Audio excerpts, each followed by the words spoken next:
a great start today, and this is for English. We're going to be on page 202 today, so if you can, please turn with me in your textbooks to page 202.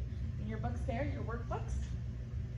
All right, this is just kind of a review going back to a couple lessons prior and actually a couple months back, capitalization and punctuation errors in these sentences. So, thing A says the following. Find the error in capitalization or punctuation in each sentence. Be able to explain the error to your teacher. Of course, your teacher is not with you right now, but be able to understand and explain the errors in these sentences. We're going to do sentences 1 through 2. I want you to see in numbers 1 through 2 if you see any errors in punctuation or capitalization in these sentences. So number 1. All right, let's look at number 1. My name is Charlotte, said the spider to Wilbur. Do you see any errors in capitalizations for capitalization for number 1? For think A. No, there's no errors in capitalization here, but I do see an error here in punctuation. Do you see it? All right, it's missing quotation marks, so we're going to put quotes around my name is Charlotte because this is Charlotte speaking. So we're going to write quotation marks here. And I forgot the comma here, but you have your comma in your book. And that's it for number 1. All right, number 2. Last July, we took a trip to the beautiful country of Canada. Okay, do you see any errors in punctuation here? Okay, I think I forgot here. Okay, the error in this punctuation here, I made the mistake and actually put the comma at put the period at the end. Sorry, this pregnancy brain is kicking in right now, so I'm kind of losing my focus here, 4th and 5th graders. So thank you for understanding. All right, for this exercise number 2, the error here is there's no end mark at the end of the sentence, and that is what?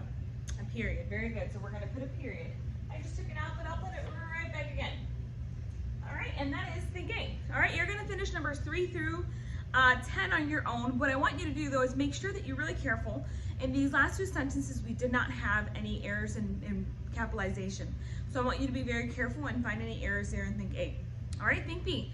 Read directions with me. Make a good sentence by rewriting the following fragments and run together sentences. Add any necessary punctuation in capital letters as well.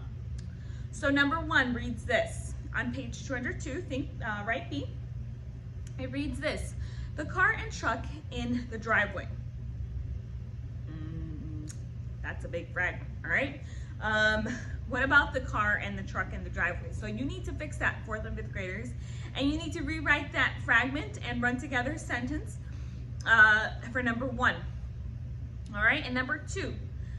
David lost his money on the way to school, and so his teacher let him charge his lunch. Okay, do you see the run together sentence there, the and so? So you need to either remove that, you need to take that out. Remember, we take out the and so's or and thens in run together sentences, or another thing you can do is make those into 2 sentences by putting periods and capitalizing the next sentence. All right, capitalizing the first word in the next sentence. So you're going to do right B. Think C. A lot of this is review. A lot of work here being done for the next few, for these pages here. And this is all leading to a quiz for this coming Monday. So make sure that you are paying attention and you're doing your work correctly. Think C. Let's look at think C. Underline the verbs 2 times and the subjects 1 time. Circle the adjectives. I'm going to do numbers 1 through 4 for you. I know that my camera is a little blurry. I think it's my screen protector, but I just changed it. So sorry about that. But if you can follow along with me in your books, we're going to do a few of these on the board. Numbers 1 through 4. Underline the verbs 2 times and the subjects 1 time, and then we're going to circle all the adjectives. Number 1. The fertile river valley grows beautiful crops. What is my verb? My verb is grow, so we're going to underline that twice. Okay, let's find the subject. Who or what grows? Okay, valley. Very good. All right. And then do you see any words that are modifying or describing a noun here? Okay, we see the, which is a adjective, so we're going to circle that. We see fertile, which is also an adjective, modifying the valley, and what kind of valley was it? The river valley. So we have 3 adjectives there that we circled. Okay, what about crops? Do you see the word modifying crops? Okay, I do.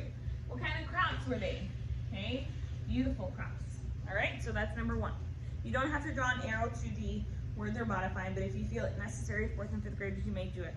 Okay, number 2, God's creation sings forth his praises. What is my verb? Verb is sings. Who or what sings?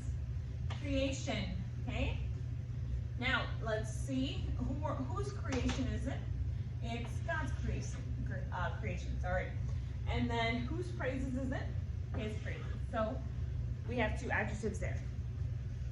All right, number 3. The aged Josephus wrote a history of the Jewish nation. What is my verb? Wrote. Very good. Who or what wrote? A Josephus. Okay, and then is it telling you which one, what kind, how many, how much, who's Josephus? Of course, it's an adjective. Aged is an adjective telling you which Joseph, the aged Joseph, and what else? All right, we have a here. We have the here, and what about Jewish here? Okay, is it telling you what kind of nation it was? It's Jewish nation. It's modifying that noun nation. So we have a couple there. Okay. Number 4, last one we'll do together. The Lord loveth a cheerful giver. The verb is what? Loveth. Who or what loveth? Lord. Okay, the is an adjective here. What else? A, very good. And then what kind of giver? Okay, a cheerful giver. Very good. So that is numbers 1 through 4. All right. You're going to finish numbers 5 through 10. And that is all you need to do for today. All right. I hope you have a great day. I surely do miss you. And make sure that you are working hard and pray that we get to come back soon. I know it's Friday today, and my prayers that we'll get to see each other and be with each other a couple days, but I know the Lord is in control, and I hope that you're staying well. Try not to go out this weekend. I know this week has been really nice, but try not to go out, and try to, stay inside as much as you can, and stay well. And if you have any questions, please let me know. I love you all, miss you all, and we'll talk soon. Bye.